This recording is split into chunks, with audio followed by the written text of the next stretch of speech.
Muy bien, buenas noches a ustedes, amigos televidentes de su programa En Tres Puntos.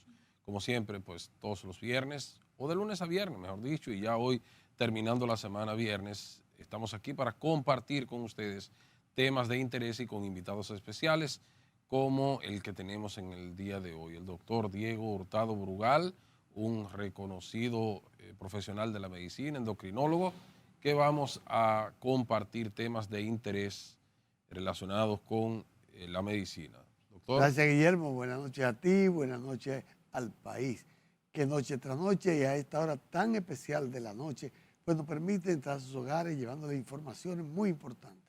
Hoy tenemos, como muy bien tú has dicho, una entrevista con un profesional de la medicina, con una gloria del deporte de la República Dominicana, con una estrella de la comunicación como es don Diego Hurtado Brugal. Diego, bienvenido. Bienvenido, doctor. Guillermo, Nelson, agradable siempre estar aquí con ustedes. El agrado es nuestro, doctor. En este programa tan visto. El agrado es nuestro, contar con la presencia suya. Hoy, Guillermo, yo te voy a tomar adelante en la primera adelante, adelante, le damos el don paso. Diego, mire, los jóvenes de este país conocen las grandes figuras del deporte, del béisbol, y como que muchas veces no asocian que hace muchos años aquí habían grandes deportistas, beisbolistas, voleibolistas como Aida Joaquín, beisbolistas como usted y el señor, creo que había un primera base también apellido Edward. Julio Edward. Que también fue médico, es médico. Y nos gustaría que usted nos hablara un par de minutos de ese momento histórico de Diego Hurtado Brugal, esa figura emblemática del equipo de béisbol de la Universidad Autónoma de Santo Domingo. Aunque Bien. sea un par de minutos. Sí. Antes de entrar en los asuntos médicos. Exacto, no, me encanta hablar de deporte. Porque el deporte es salud. Y yo soy un seguidor del béisbol, del tenis. Yo soy un apasionado de eso. Bueno, mira, en Puerto Plata, yo soy de Puerto Plata, nacido, criado en Puerto Plata. En los años 50, los años 60, no había ningún tipo de entretenimiento que no fuera jugar deporte. Voleibol, ping-pong, tenis, basquetbol. Eso era lo que hacíamos la juventud. No habían todos estos tipos de juegos modernos, ni tecnología avanzada. Y era un pueblo que venía en crecimiento y mi familia tenía una condición genética de ser buenos jugadores de béisbol.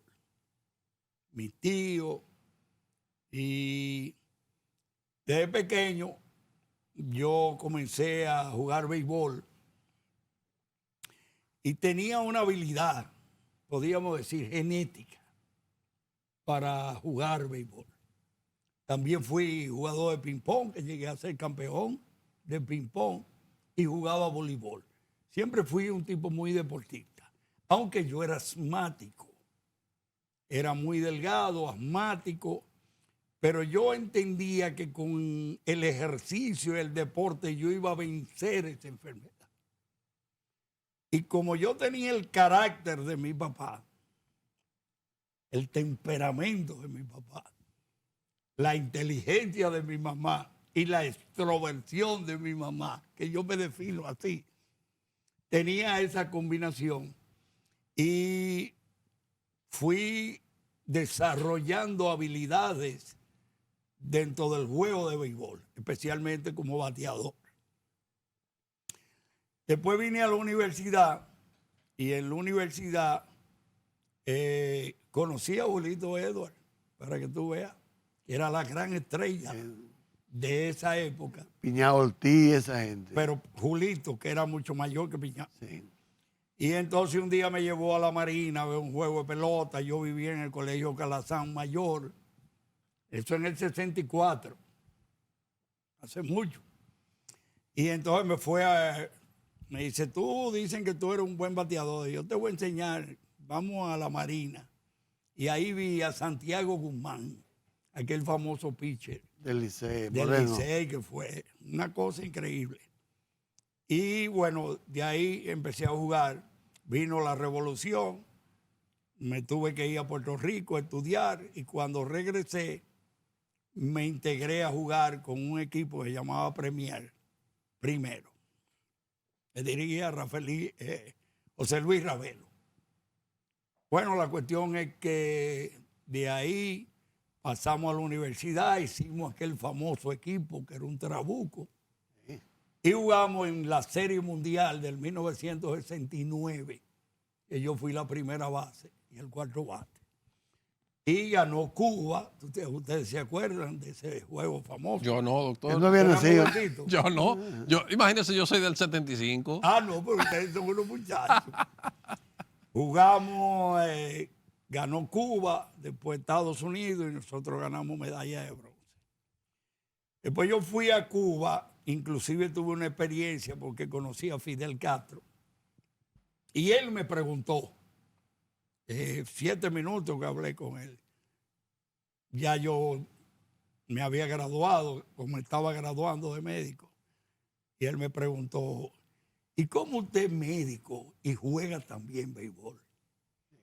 Yo le dije, comandante, caballo, como le decían, la genética. La genética. Mi familia tiene habilidades genéticas. Entonces, de ahí jugué en los hispanoamericanos de Nueva York, jugué en los panamericanos de Cali, en el Mundial Universitario de Puerto Rico, que fue champion bate.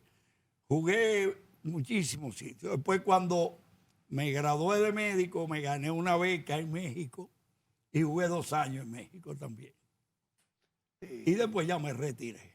Eso es importante, Guillermo. Le quise hacer la pregunta. Entonces, en el 2006, me elevaron al pabellón de la fama del deporte dominicano, de lo cual me siento con un gran orgullo. Qué raro, ¿no participó usted en algún equipo de los nacionales acá? No quise jugar profesional, porque primero era muy difícil llegar a Grandes Ligas. Y segundo, era un riesgo ya yo dejar la carrera en el 3.º o 4.º año de medicina a un albur, porque yo siempre me dije, en medicina si tú estudias te vas a hacer buen médico.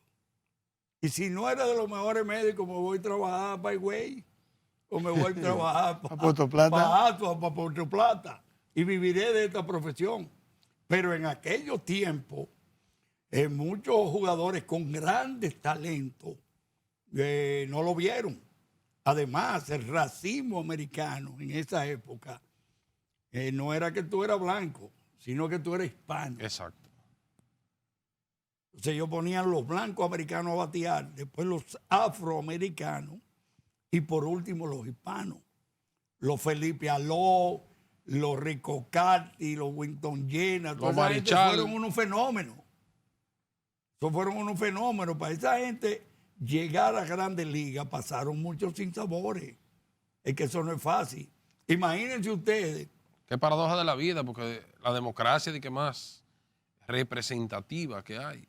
Sí, pero caramba. Pero eso es otra cosa. Bueno. Ese es otro tema. ¿Tú sabes, Diego, por qué? Acuérdate que hace 170 años habían esclavos en Estados Unidos. Diego, ¿tú sabes por qué te quise hacer esa pregunta? Diego, porque el país te ve como médico, el gran endocrinólogo Diego Hurtado Brugal, y ese aspecto de tu vida, en este momento, pues la juventud no lo conoce. No lo conoce. No sabe que tú, de tu tiempo para hacerte médico en la UAS, una carrera tan forzada en sus estudios, tú sacabas tiempo para incursionar en esa disciplina por pura pasión. Sí. Mira, hace unos días yo estuve en la Z y hablé con José Luis Mendoza, ese joven, una estrella. Talentosísimo, sí, brillante. Bueno, yo lo admiro muchísimo, aunque no nos conocíamos muy de cerca. Y yo estuve en un programa de medicina y hablé con él. Y él me dijo, doctor, pero usted tenía todas las condiciones para llegar a Grandes Ligas. Yo le dije, bueno, yo lo consulté, porque cuando yo vine de un campo de entrenamiento que fui como amateur, yo consulté hasta con Winston Llena, que es mi gran amigo en Santiago, y le dije a Rico Carti y a todos ellos, ¿ustedes creen que yo llegaría a Grandes Ligas? Y muchos de ellos me dijeron, bueno, que tiene la habilidad ahora. Lo que no se sabe es si usted aguanta para llegar a Grandes Ligas. Porque tiene que ver mucho la Fíjate, necesidad Guillermo, también. Aquí han firmado 47,000 jugadores y nada más han llegado 900 a Grandes Ligas. ¿Cuánto es ese porcentaje? No, sumamente mínimo. No llega ni al 3. Así es. Además, yo oí, quiero que usted me confirme, que dicen que los peloteros, la mayoría, ¿verdad?, que llegan a Grandes Ligas, siempre son de un estrato social bajo. Exacto. Porque la misma necesidad te hace que tú tengas que aguantar el fuerte. Aferrarse a eso. Claro. Imagínate tú, si tú estabas en 4 años de medicina y tú firmaras como profesional y te va de 20 nada, de una vez lo que tú quieres volver, déjame dejar esto para volver a la universidad, porque a lo mejor yo no doy para esto. Porque es un juego que no depende de ti, nada más. Depende de muchas circunstancias y de muchos factores para tener éxito. Eso así. Doctor, con la anuencia suya vamos a nuestra primera pausa comercial y de inmediato regresamos con el doctor Diego Hurtado Brugal, deportista, gloria del deporte, como bien pudimos escuchar en el primer segmento, del Salón de la Fama, y de igual forma también un profesional reconocido de la medicina, específicamente en la endocrinología. Adelante, señor director.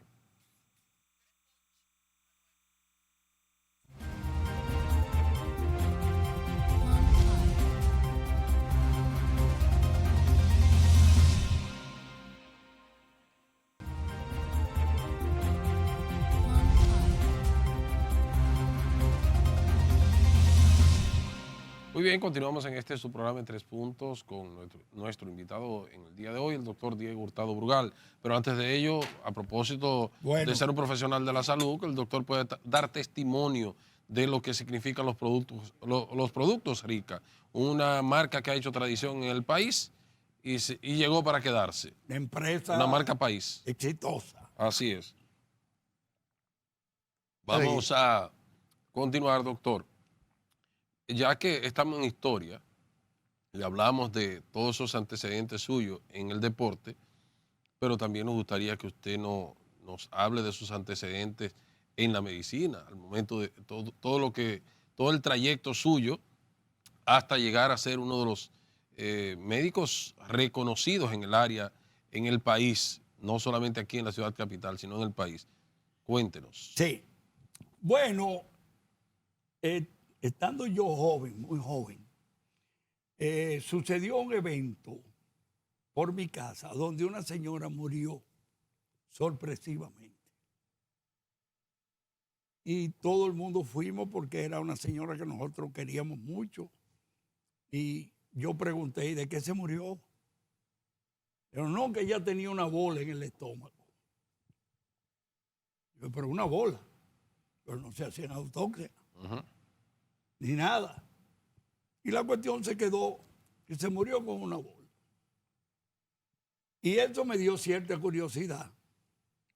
Entonces, en esa época, el director del hospital Ricardo Limardo En Puerto Plata. era el doctor Burnigal, papá de Giné Burnigal, La actual senadora. la actual senadora, Así es. gran amiga mía. Y uno de los grandes médicos, médico extraordinario, un hombre muy humano. Y yo fui a solicitarle que me dejara ir como observador, como oyente al hospital. Y bueno, me dijo que sí. Entonces me entusiasmé con la medicina y en esa época existían los 3 cuartos de la escuela secundaria, que era el cuarto de matemáticas, Así es. el cuarto de filosofía filosofía y letras y naturales. y era. ciencias naturales. Y entonces me fui por las ciencias naturales. Vine a la universidad, en eso estalló la revolución, que es donde comenzaba el CUE, que después se volvió CU. Colegio Universitario Estudiantil. Ah, muy bien. Que siempre la gente no se acuerda no de eso. conocía la E de Sí. estudiantil. Entonces le quitaron la E y ya en el 66 apareció el colegio universitario, que era un año que tú tenías que hacer antes de entrar a la carrera. Era como una Entonces yo ese nivelación. año lo estudié en Puerto Rico, en el 65. Regresé, era una época tumultuosa de la universidad, los grandes movimientos, las situaciones que había en ese momento después de la revolución. Entonces hubo una parte que se fue e hicieron la Universidad Pedro Enrique Ureña. Creo Fruto que en de el aquella año crisis, 77. de la Fruto crisis de la UAS. Entonces vino el movimiento renovador, Ujú. donde pues pulsaron los profesores tradicionales que existían y ese movimiento renovador, que había posiciones políticas muy definidas, ¿te acuerdas? De la izquierda que empezaron a proliferar, el mismo Partido Reformista que venía del social cristiano de Caldera, los corecatos. Bueno, aquello era una cosa increíble. Habían Los catorcistas que todavía existían en ese tiempo. eso es, el MPD, el Pacoredo. Bueno, al fin, la cuestión es que me gradué en ese momento y me gradué en el 1972. Ujú. Y por cierto que mi tesis de graduación fue patología tiroidea quirúrgica en el Hospital Gutiérrez. De ahí solicité una beca a México y me aceptaron en el Instituto Mexicano del Seguro Social. Y me gradué como especialista en medicina interna y endocrinología, y además que tengo el título de la Universidad Autónoma de México. Regresé al país, ingresé al Hospital Gutiérrez, al servicio de endocrinología. Al seguro social, como se le llamaba en ese tiempo, Entonces ¿verdad? ahí duré como 30 años. Después gané un concurso en la maternidad Nuestra Señora de la Altagracia y hice el primer y único departamento de endocrinología ginecológica. ¿De qué año estamos hablando? 1980. Y hoy existe, además que hice el primer laboratorio de endocrinología de hormonas, el primer laboratorio de hormonas, que está ahí todavía. Y bueno, de ahí fui presidente del colegio médico, que era la Asociación Médica del Distrito, presidente Tiró de la unas cuantas agrupación, subsecretario de Estado, 4 años, ¿En qué en gestión? 82, 86. Jorge Blanco. Con Jorge Blanco, era director de todos los hospitales. Y en el 2018 me hicieron lo que es director del Seguro Social. Usted era lo que es hoy Lama, prácticamente. Exactamente. Exactamente. Diego, a mí me gustaría, En fin, he recorrido mucho. Así es. no, y es muy importante, porque tú eres una persona, yo lo he podido palpar. Además, mi gran orgullo fue haber creado Promese. Ah, usted es uno de los pioneros ahí. No, yo fui quien diseñó eso. ¿De qué año estamos En el hablando? año 1983. 83. Ah, mire. Y fui el segundo sabía. director de Promese. Excelente. Mira, lo ¿Quién fue el importante, primero? Si lo recuerda. Un hermano de José Augusto Puy, que le decían Chichi Puy. Ok, muy bien. Alcácer. mira, decía que lo importante es saber estas cosas, porque uno ve el profesional de la medicina, en el caso de Diego, que es una figura muy sonada, muy sonada, muy sonada, hasta los que no lo conocen, por las diferentes funciones que ha tenido, no políticas, sino en los diversos aspectos de la medicina. Y me gustaría aprovechar que él está aquí, porque hay un tema que los diabéticos tienen que tenerlo muy en cuenta. Y me gustaría que usted tocara cómo es la obesidad, la comida chatarra, la comida normal y un punto importante, la comida industrializada. Bien, esa es una pregunta muy interesante. Y como médico que eres, conoce bien la materia. Mira, todo el mundo dice que el mundo ha cambiado. Y es verdad. También ha cambiado la nutrición. ¿Por qué? Porque antes de Cristo, tú coges 500 años, los imperios, las aldeas, eran eminentemente conquistadores. Y se vivía en una guerra perenne. Entonces, el instrumento de guerra del ejército era un hacha, una flecha, una lanza. O sea que un hombre tenía que tener una constitución física delgada, porque a excepción de los caballos, el ejército estaba a pie. Y el que más corría y más atlético era, le ganaba al que no era atlético. Entonces la alimentación de ellos era una alimentación de tipo natural, porque la alimentación natural, y ahí escribió unos tratados José Quintín de las Cuavas, un mexicano que fue extraordinario. La nutrición natural nada más se compone, Nelson, de 3 cosas: proteína, carbohidratos y grasa. Pero cuando Roma gana, ese imperio comienza a tener las cenas de Francachela, comienzan los condimentos. Y pasaron muchísimos años cuando vinieron los italianos con las pastas y las harinas y los franceses con aquellos condimentos. ¿Qué pasa? El mundo se transformó. Ya la gente no va a comer a su casa. Entonces comienza a comer comida rápida. Entonces, el cerebro humano se va acostumbrando a cosas que le agradan, Guillermo. Entonces ya el ser humano no come por hambre, sino come por apetito, de cosas que le recuerdan que son agradables. ¿Y dónde comenzó esto? Con la compota. Fíjate qué cosa más interesante. No tenía ese conocimiento. La compota. Cuando comienzan las madres a alimentar a los niños, no amamantarlos, comienzan las compotas de ciertos colorantes para que sea atractivo al ojo del niño y de sabores. Para que Sabor sea de agradable. fresa, sabores. ¿Qué pasa? Eso va haciendo que se liberen hormonas cerebrales.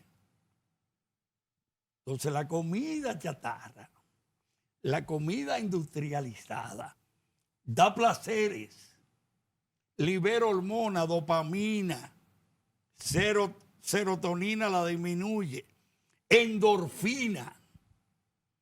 Entonces ya el comer te da un placer cerebral. Fíjate que tú le haces una pregunta a una gente que es una comedora, o una mujer comedora compulsiva, o un hombre.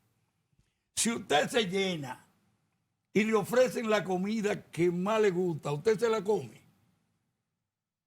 Y que todo el mundo te dice que sí. Así es. Yo le pregunté a una señora, usted estaba llena y la vecina me bajó un poco de sancocho.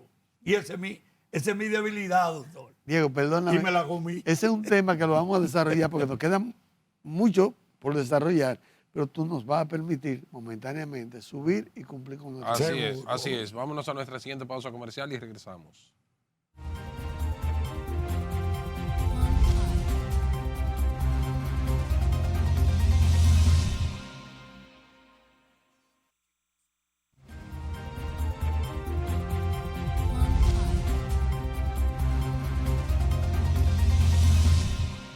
Muy bien, continuamos en este su programa en 3 puntos con el doctor Diego Hurtado Brugal. Doctor, ¿usted tiene alguna preguntita No, sobre ello? nos gustaría que Diego fuera dándole a esa parte de Entonces, ahí, ¿qué final, pasa? porque nos quedan unas cuantas preguntas Bien, para continuar sumamente con importantes. lo que anteriormente Y yo decía hablábamos. el otro día que estábamos en una peña, que como ha cambiado el mundo, por ejemplo, el mundo de las guerras de hoy, un hombre en una silla de ruedas le da un botón y tira un misil y mata a 200,000 gente. Aquiles, aquel famoso, era famoso en todo el mundo porque había matado 42 hombres, porque era una flecha y una lanza. Entonces el hombre hoy, como condición física, ya no es necesario para una guerra o algo. Lo que vale ahora es la tecnología. Bueno, ¿qué está pasando entonces? La ingesta calórica, por ejemplo, las mujeres francesas, que siempre se cuidaron mucho, pero era por un problema de tipo cultural. ¿Qué vendían los franceses al mundo? Bueno, vendían 2 cosas, o 3. La moda femenina, a donde nacen todos los grandes moditos. Franceses Europa, e italianos, Europa. no franceses e italianos. Ujú. Entonces, ¿cómo vendían la moda? En mujeres delgadas. Y todavía tú ves una exhibición de moda y son mujeres Sí, delgadísimas. así es el patrón. Entonces, ¿qué pasa? Inclusive la administración de tiroides que quemaba calorías o quema calorías. Los médicos franceses y las mujeres francesas se bebían hormonas tiroideas sin tener ningún problema de tiroides. Y todavía lo hacen. Y se ha buscado todas las soluciones del mundo para no engordar. Pero no hay una solución salomónica. Pero ¿qué ¿Por pasa, qué? doctor? Porque la ingesta calórica es superior a lo que tú gastas. Entonces, además, hay constituciones. Yo siempre tengo una anécdota de que cuando yo tenía 14 años, mi papá me llevó a San Francisco de Macorís, porque él era comprador de ganado. Ujú. Y él fue a comprar 5 becerros de engorde. Pero lo más lejos del mundo que yo voy a ser médico y endocrinólogo. Y fui con él. Mi mamá no me quería dejar ir porque yo era muy chiquito, pero bueno, fui con él. Y cuando está él viendo los becerros, él señala los becerros. Y le dice el hombre, no, yo no le puedo vender esos 5 becerros. Usted tiene que llevarse 3 buenos y 2 malos. Yo nunca entendí que era eso. Entonces, los 3 buenos eran que tenían el tórax ancho, mucha cadera, mucho muslo, una constitución ancha. Y los malos eran los delgaditos, aquellos de huesos estrechos. Y después yo comprendí que si tú llevabas los 5 becerros a un mismo potrero, poniéndole sal y poniéndole agua, los 3 que le decían bueno aumentaban más de peso que los otros 2 no. Sí. Entonces, ¿qué ha pasado realmente con O sea, que que la hay población... una parte, Kretschmann, un alemán, hablaba de los biotipos. El atlético, que era el africano, el negro africano, tórax ancho, pelvis estrecha, pierna fina, el asténico o lectosomático, que es el delgado, que no le gusta comer, que ni esto. Y el pícnico, que es el gordito, simpaticón, bailador, Pero, ok, que le gusta comer. ¿qué ha pasado, doctor? Antes la población tiene- era de un, diríamos, de de un peso razonable. Y hoy en día entonces eso se ha transformado. Señor, un 50 o un 60% de la población está en sobrepeso, obesidad, después de los 50 ¿Por años. qué, doctor? Y hoy la juventud, hay un 29% en un estudio que salió de que la gente joven está en sobrepeso con un 29%. ¿El cambio de alimentación? Seguro. ¿Podría ser? La Toda pregunta que le esa- hacía Balcázar ahorita. Toda esa comida industrializada es rica en calorías. Pero un refresco de botella tiene 280 calorías. Ahora, Guillermo, ¿qué van a 280? Una cerveza, ¿cuántas calorías tiene? Tú te bebes tres frías, como dicen. Y para tú son 500 calorías. Diego, hablar contigo, tenemos que cortarte a veces, porque es que hay tantos temas importantes y tú tienes tantas cosas que decirnos, pero hay un punto que no nos gustaría que se nos quedara. Y es que tú nos hablaras de la menopausia en sus tres vertientes. En la premenopausia, en la posmenopausia y en lo normal. Bueno, eso es muy interesante. Y no puedes irte de aquí sin hablarnos de la testosterona. Y hasta de la andropausia. Tu problema es traerte a ti aquí. Oye, tengo que volver. Así es. Te lo aseguro, para terminar eso. Mira, hay lo que se llama la menopausia precoz. Y es aquella que se le va la menstruación a la mujer antes de los 40 años.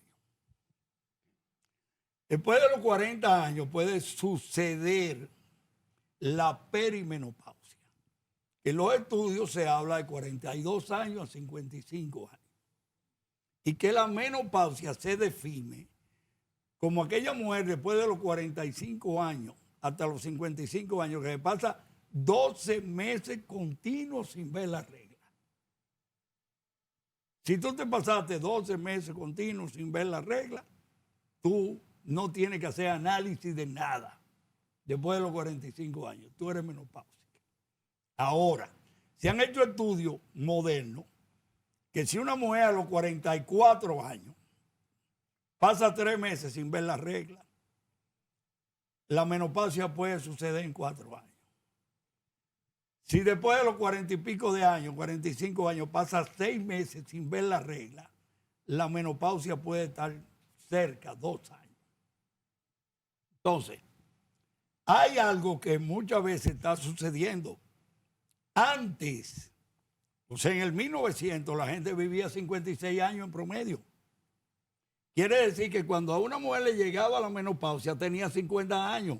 Por eso decían, las mujeres rechazaban el término de menopausia, porque indicaban que eran viejas y se morían. Tú eres menopáusica. Usted ¿Y qué tiene que ver? Y ahora una mujer va a vivir 80 años, quiere decir que va a vivir ¿Y por qué el 30 cambio? años en posmenopausia. Doctor, ¿y Entonces, por qué bueno el que tú cambio, sepas el que cambio, ahora- el cambio de ahora usted carácter? sabe que el colesterol malo sube con la falta de estrógeno, El LDL. el LDL. Entonces, hay alteraciones metabólicas, hormonales, porque una mujer es diferente a un hombre. Entonces, cuando se va a la menstruación, se presentan o pueden presentarse 34 síntomas y signos. Entre ellos el cambio de humor. Irritabilidad, ansiedad, depresión, calores, sudoración, hasta tinnitus, o sea, como un grillo en los oídos. Los oídos. Y la gente va al otorrino, porque ya hoy se sabe que hay receptores específicos para estrógeno a nivel del nervio coclear. ¿Te gustó esa? ¿Te gustó? Yo sé que te gustó. Estamos aprendiendo, doctor. cada Entonces, día. insomnio, disminución del deseo sexual, o sea, la disfunción sexual, resequedad vaginal, resequedad de piel, trastorno al crecimiento de las uñas, disminución de la constitución del pelo. Cambio de carácter. Entonces, eso hoy es importantísimo que un médico Yo tengo un documento que traje de Suiza, es un protocolo hace muchos años, porque bueno también que ustedes sepan que yo soy experto latinoamericano en climaterio y menopausia, dado por la FLACIN. ¿Usted todavía todavía está Sí, no, activo yo dando? he hecho de 10 a 1 ¿Dónde? en el Dominico Cubano. De 2 a 1. No, de 10 de la mañana a 1 del día. Ok. Las personas que están interesadas Por en ir a su orden de consultorio, llegada. a la recepción No llegan al bolsita. Dominico Cubano, que está en la zona UAS, Y y ahí entonces se encuentra con el Diego doctor. Hurtado Brugal y todo el mundo sabe. Perfecto. Vámonos a nuestra última pausa comercial, doctor, y de inmediato regresamos.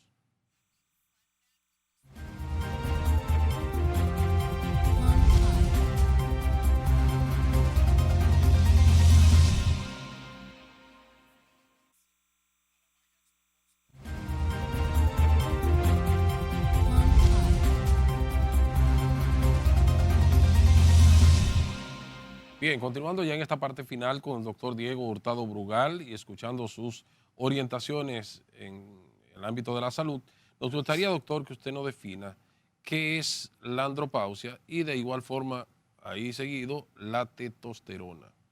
Cuéntenos. Bueno, hace muchos años yo recibí un libro que decía que un andropáusico era un hombre de 55 a 70 años que andaba con unos pantalones jean, sin media, zapatos de gamuza, con un role y un carro deportivo.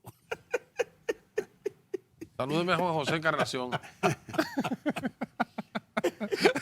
Y ahora, No se ha podido demostrar. Sí se sabe que después de los 40 años hay una disminución de la producción de testosterona por el testículo, pero que dé manifestaciones evidentes no se ha podido definir todavía. De que tú te pongas irritable, que tú tengas todas las características de la supresión hormonal.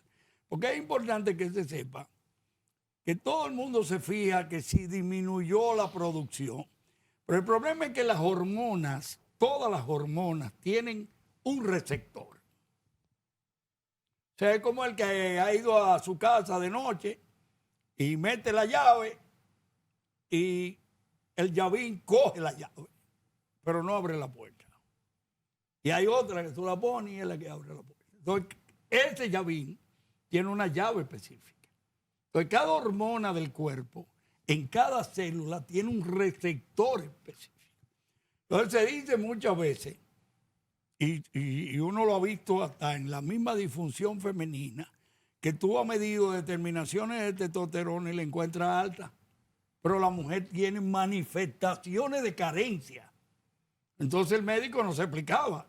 Bueno, pero ¿cómo si tiene la testosterona alta, como tiene una disfunción sexual? Porque hoy se entiende que la disfunción sexual femenina hay una participación muy importante en la producción de andrógenos de los ovarios y de las suprarrenales. Entonces, es un conjunto, no es una definición carencial, sino que está imbricado una serie de condiciones, conceptos inadecuados. Eso de que yo te decía, tú eres menopáusica, tú eres menopáusica, entonces la gente le va huyendo. No, yo no soy menopáusica, yo no soy menopáusica. Entonces, tú tienes un rechazo. Es igual que los hombres. Tú le dices a un hombre en Dominicana que es diabético y te dice que no, que eso es emocional. O que la hipertensión es emocional y deja de beber la pastilla y cree que se sanó. Porque son mitos que en los países como los nuestros están muy... Tú le dices a una gente que le va a poner insulina y se busca otro médico. Porque desde muchos años la gente cuando se ponía insulina era porque estaba en una fase terminal de la diabetes. Entonces cuando tú te ponías la insulina te quedabas ciego o tenía problemas en los riñones, y todo el mundo empezó a decir aquí durante muchos años que la insulina dañaba los riñones, Y dañaba los ojos, y otras cosas más. y otra cosa más, y que lo tumbaba, por más decirlo. Entonces, hoy en día tú te vas a Europa, te vas a Rusia, te vas a los países escandinavos, y la gente se pone insulina, porque ese frío no se controla nada más con pocas cosas, y que bebe coñac, y que sé yo qué, y vodka, y esto, y whisky. Entonces, además, la alimentación de ellos es rica en proteínas. Ujú. Así es.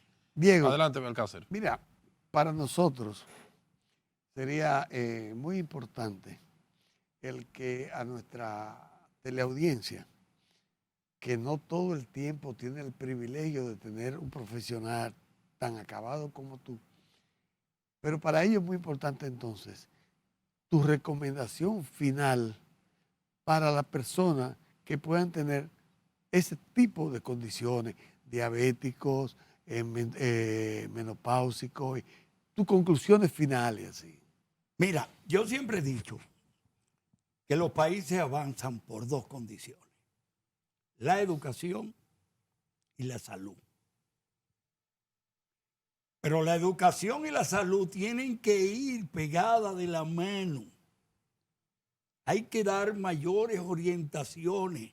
Hay que crear, cada día que yo voy a mi consulta, eso es una lucha para que la gente se beba su medicamento, para que la gente lleve una serie de orientaciones. El azúcar se controla con tres cosas: dieta, ejercicio y medicamento. Ahora todo sube el azúcar. Todo. Templo de tierra sube el azúcar. Vivía en la capital, sube el azúcar. El tapón sube el azúcar. Un pleito sube el azúcar. Hay 5 hormonas en el cuerpo que suben el azúcar. Quiere decir que si usted, por ejemplo, de 3 hace 2 bien, bueno, pero estamos bastante bien.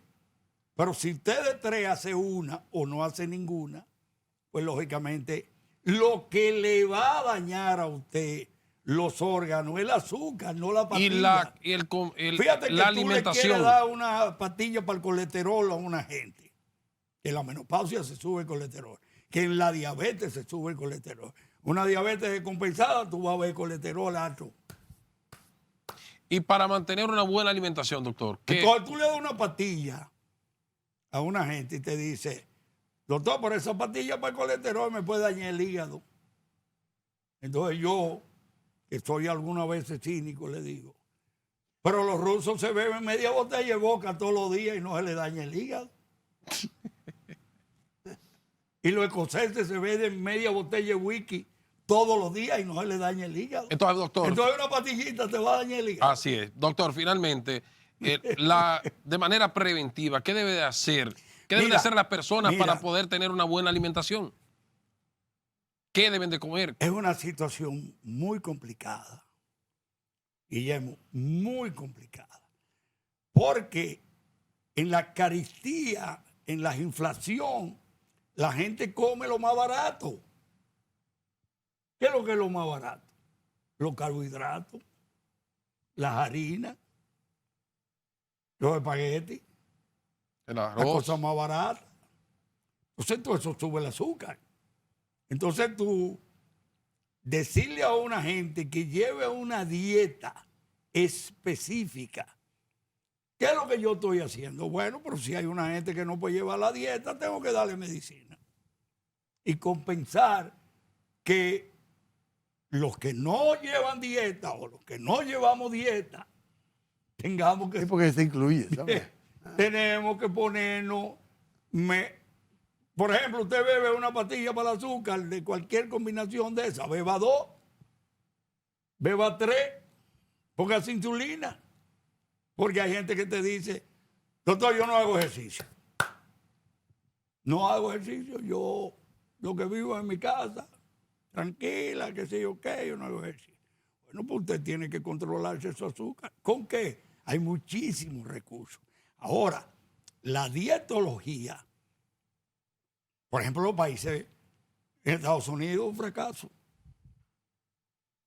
Todos los días la gente es más gorda. Hasta las francesas ya son gordas. Y el mundo entero está gordo. El mundo entero está hipertenso. Y ahora mismo la diabetes es un 12%.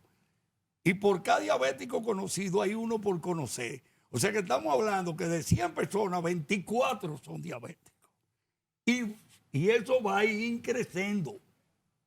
Entonces, de manera preventiva, esas personas que no conocen de su condición de salud, ¿qué debe su recomendación? Ejercicio físico, yo insisto en eso. En no endeudarse innecesariamente. Pues no hay cosa que suba más el azúcar que un pagaré impagable. Y un teléfono. Es que el mundo se ha puesto complicado.